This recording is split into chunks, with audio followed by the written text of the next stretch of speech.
ሰላም ቤተሰቦች እንዴት ናችሁ? ዛሬ ይሄንን የመሰለ ዳቦ ጋግረናል።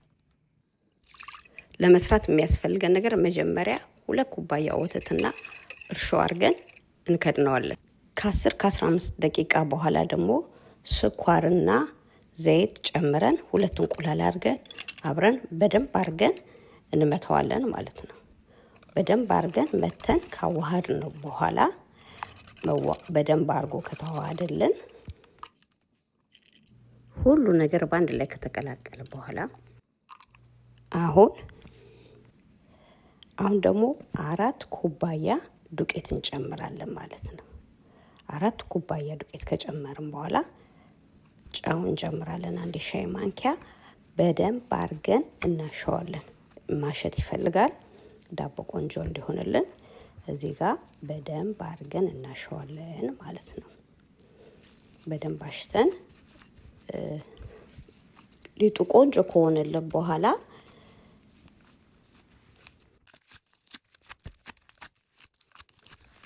አሁን እዚህ ጋር ሊጡ ቆንጆ ሆኖልናል።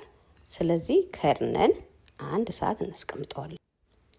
ከ1 ሰዓት በኋላ ከፍተን እንደገና ሊጡን ወደ ታች ጫን እናረግና እናስቀምጠዋለን።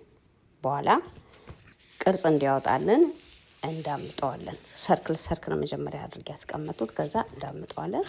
ከዛ እዚህ ጋር ደግሞ እንቆራርጠዋለን። በኋላ ደግሞ 3 አድርገን እንደ ሹሩባ በ3 አድርገን እንገምደዋለን። አንዱን እያድበለበልን እናስቀምጣለን። አንዱን ደግሞ እንደዚህ ሼፕ እያስያዝን ሹሩባውን እየጠቀለልን እናስቀምጠዋለን ማለት ነው። እንደዚህ አድርገን በደንብ አድርገን ካስቀመጥን በኋላ እንከድነዋለን። ሁሉንም ነገር ከጨረስን በኋላ እዚህ ጋር በደንብ አድርገን ካስቀመጠን እዚህ ጋር እንደዚህ ከድነን እናስቀምጠዋለን። እንደገና 30 ደቂቃ ይከደናል። በኋላ ደግሞ እንቁላልና የቀለጠ ቅቤ አድርገን ከላይ እንቀባዋለን። በደንብ አድርገን ሁሉንም በውሩሽ ካዳረስነው በኋላ ቀጣይ ወደ ኦቨናችን እንሄዳለን ማለት ነው።